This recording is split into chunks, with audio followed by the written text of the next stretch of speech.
ಆತ್ಮಗೌರವಕ್ಕೆ ಧಕ್ಕೆ ಆದಾಗ no one will tolerate this. ನಾನು ಅಧ್ಯಕ್ಷ ಆಗಿದ್ದು, ನಾನು ಅವ್ರ ಕೈ ಕೆಲಸ ಮಾಡಿದ್ದೀನಿ. George is my leader.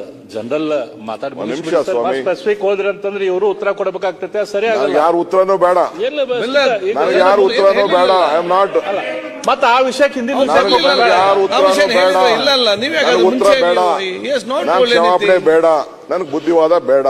ನಾನು ನಮ್ಮ ಅಧ್ಯಕ್ಷರಿಗೆ ನನ್ನ ಅಳಲನ್ನ ಅದಕ್ಕೆ ಮುಂಚೆ ನಾನು ಯಾಕೆ ನಿಂತಿಗೆ ಅನ್ನೋದನ್ನ ನಾನು ಹೇಳ್ತಾ ಇದ್ದೀನಿ. Is my leader. ನಾನು ಅವ್ರ ಕೆಳಗಡೆ ಅವ್ರ ನನ್ನ ಅಧ್ಯಕ್ಷ, ನಾನು ಪ್ರೆಸಿಡೆಂಟ್, ಸ್ಟೇಟ್ ಪ್ರೆಸಿಡೆಂಟ್, ನಾನು ತಾಲೂಕ್ ಪ್ರೆಸಿಡೆಂಟ್ ಆಗಿ ಕೆಲಸ ಮಾಡಿದ್ದೀನಿ. ನನ್ನ ಲೀಡರ್ಗೆ ಆದಂತ ಅವಮಾನ ಮರ್ಯಾದಿನ ನಾನು ಇಲ್ಲಿ ಕೂತ್ಕೊಂಡು ನಾನು ಸಹಿಸಿಕೊಂಡೆ ಅಂತ ಅಂದ್ರೆ ನನ್ನಂತ ಅನಾಲಯಕ್ ಲೀಡರ್ ಆಗ್ಲಿಕ್ಕೆ ಸಾಧ್ಯ ಇಲ್ಲ. ನಾನೊಬ್ಬ ಪಕ್ಷದ ಅಧ್ಯಕ್ಷ ಕೂಡ.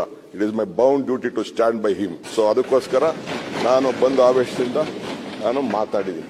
ಐ ಮೇ ಬಿ ರಾಂಗ್ ಇರ್ಬೋದು. ನನ್ನ ಭಾಷೆ, ನನ್ನ ಪದ, ನನ್ನ ಆವೇಶ ನಾನು ಕರೆಕ್ಟು ಅಂತ ನಾನು ಹೇಳುದಿಲ್ಲ. But I am also an human man, human being. ನನಗೂ ಗೊತ್ತಿದೆ, ನನಗೂ ಪಬ್ಲಿಕ್ ಲೈಫ್ ಅಲ್ಲಿ ನಾನು ಎಲೆಕ್ಷನ್ ಅಲ್ಲಿ ಜನ ನನ್ನನ್ನು 8 ಬಾರಿ ನೀವು ಹೇಳ್ದಂಗೆ ಕಳಿಸ್ಕೊಟ್ಟಿದ್ದಾರೆ. ನಂದೇ ಆದಂತ ಆರ್ಗನೈಸೇಷನ್ ಸ್ಕಿಲ್ ಇದೆ, ಮಾತಾಡೋ ಸ್ಕಿಲ್ ಇದೆ, ಮತ್ತೊಂದಿದೆ, ನಂದೇ ಆದಂತ ಅನುಭವ ಇದೆ.